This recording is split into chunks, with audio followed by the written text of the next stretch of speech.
Okay, so what does a broken window have to do with, say, a hacked Wi-Fi network? It sounds like a strange question, right? Well, today we're going to dig into this really powerful theory that links them together.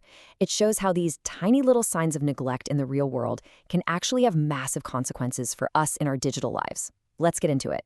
So let's start with a puzzle. Picture this. You take two identical cars. You leave them abandoned in two completely different neighborhoods. I mean, polar opposites. What do you think happens? The answer, well, it reveals this kind of shocking hidden truth about what makes us tick. All right, so rewind to 1969. A Stanford professor, Philip Zimbardo, he decides to actually test this out. For the first car, he pops the hood, rips off the license plates, and just leaves it in a pretty rough neighborhood in the Bronx. Then he takes a completely identical car and parks it in this, peaceful, affluent suburb, Palo Alto, California. The stage was totally set for some social drama. And the results were, wow. In the Bronx, that car was being vandalized within minutes. 10 minutes, actually. And in less than a day, it was stripped bare. But in Palo Alto, for a whole week, nothing, not a scratch. It just sat there, totally pristine.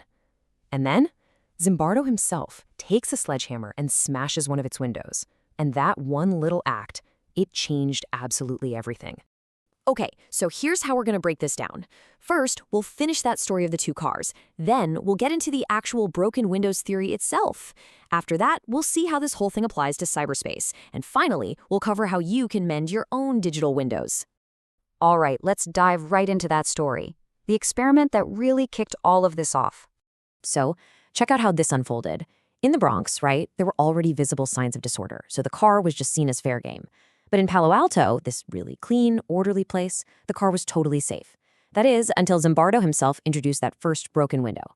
That one crack was a signal, almost like a permission slip, that the rules had changed, and suddenly even the so-called respectable people started joining in and tearing the car apart. And this proved something huge.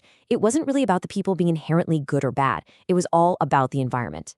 So this incredible experiment, it led to this really powerful idea.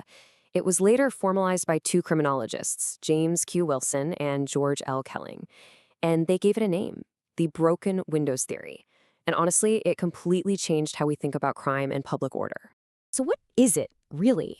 Well, at its core, the theory is pretty simple. The small stuff really matters. Things like graffiti or trash on the street or, a literal broken window. They send a message.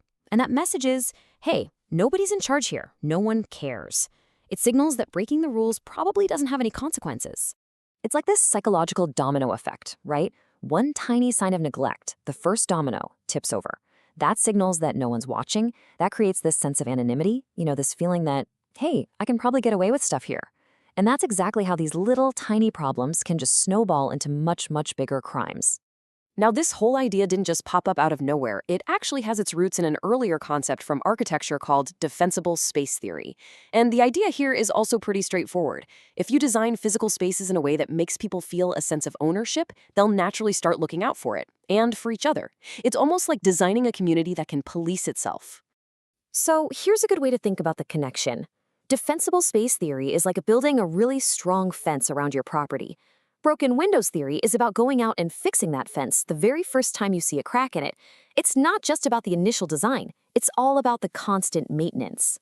Okay, so this is where things get really interesting.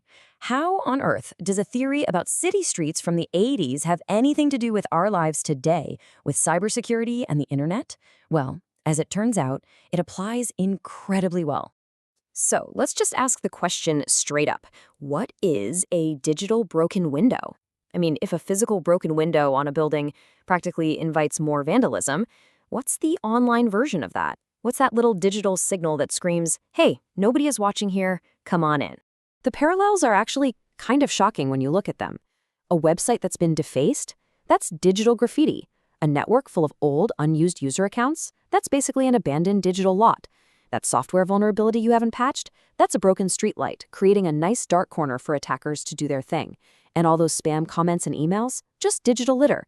And every single one of them sends the exact same message. Nobody's home. Nobody's paying attention.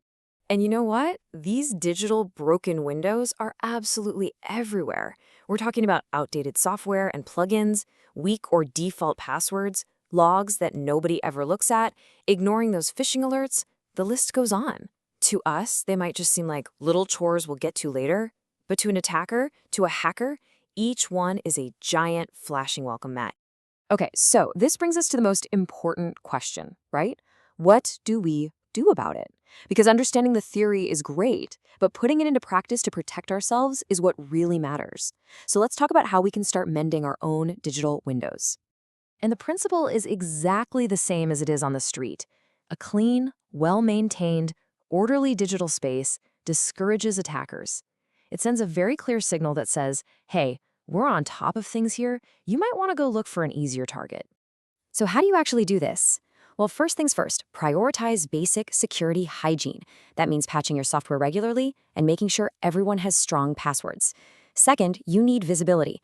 Actively monitor your logs and your systems so you can actually see the signs of trouble. Third, it's about culture. You have to make security part of everyone's job, not just the IT department. And finally, and this is a big one, don't forget about the physical world. A server room door that's been propped open, that is the biggest, most inviting broken window you can possibly have. I love this idea. A single, unpatched vulnerability is an open invitation. 1,000 tiny acts of digital vigilance build an unbreachable fortress. It just says it all, doesn't it? Real security isn't about one single heroic fix. It's about all those little, consistent things you do every day. That's how you build a real fortress.